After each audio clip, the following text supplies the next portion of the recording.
Hello my YouTube family, आप लोग कैसे हैं। आज मैं आपके लिए लाई हूँ एक नई स्टोरी, सौतेले भाई की कहानी। गांव के बाहरी हिस्से में बसे एक छोटे से गांव में रामू और मोहन नाम के दो भाई रहते थे। रामू बड़ा था और मोहन छोटा, मगर दोनों सौतेले थे। रामू की माँ का निधन उसके बचपन में ही हो गया था और उसके पिता ने दूसरी शादी कर ली थी। सौतेली माँ से मोहन का जन्म हुआ। रामू को हमेशा लगता था कि उसके पिता और सौतेली माँ उसे उतना प्यार नहीं करते जितना मोहन को। जब भी घर में मिठाई बनती रामू को कम मिलती और मोहन को ज़्यादा। जब नए कपड़े आते तो मोहन के लिए पहले चुने जाते और रामू को बाद में दिए जाते। यह सब देखकर रामू के मन में एक ठंडा सा गुस्सा पलने लगा। वह मोहन से जलने लगा, उसे अपना दुश्मन मानने लगा। समय बीतता गया और दोनों भाई बड़े होते गए।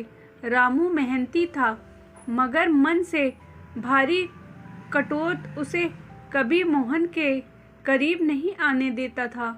दूसरे ओर मोहन नासमझ था। वह बड़ा भाई से स्नेह करता था और हमेशा उसके साथ खेलना चाहता था, लेकिन रामू उसे दूर ही रखता।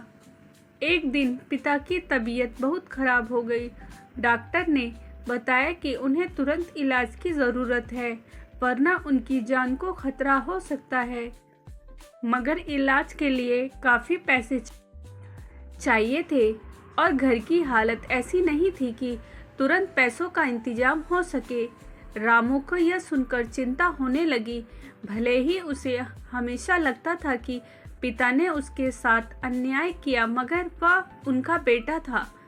वह कुछ करना चाहता था, लेकिन उसकी अपनी कमाई इतनी नहीं थी कि वह पूरा खर्च उठा सके। उसी रात मोहन चोरी छिपे घर से निकला और शहर चला गया। वहां जाकर उसने अपनी माँ के गहने गिरवी रखे दिए और पैसे का इंतजाम किया। अगली सुबह वह पैसे लेकर आया और पिता के इलाज में लगा दिया। जब रामू को ये सब बात पता चली तो वह स्तंभ रह गया। तूने माँ के गहने गिरवी रख दिए? रामू ने आश्चर्य से पूछा। मोहन ने हंसकर कहा, भैया, पिता की जान से बढ़कर कुछ नहीं। ये गहने फिर आ जाएंगे, लेकिन अगर पिताजी चले गए तो वापस नहीं आएंगे। उस दिन रामू को अपनी गलती का एहसास हुआ। उसने पहली बार अपने छोटे भाई को गले लगाया। वर्षों से जो दूरी उनके बीच थी वह एक ही पल में मिट गई। अब रामू को एहसास हो गया कि खून का रिश्ता सगेपन से ज़्यादा अहम नहीं होता, बल्कि प्यार और समझदारी ही रिश्तों को मजबूत बनाती है। पिता के ठीक होने के बाद रामू और मोहन फिर से कभी अलग नहीं हुए। अब रामू उसे सिर्फ सौतेला भाई नहीं, बल्कि अपने दिल का सबसे करीब इंसान मानने लगा था।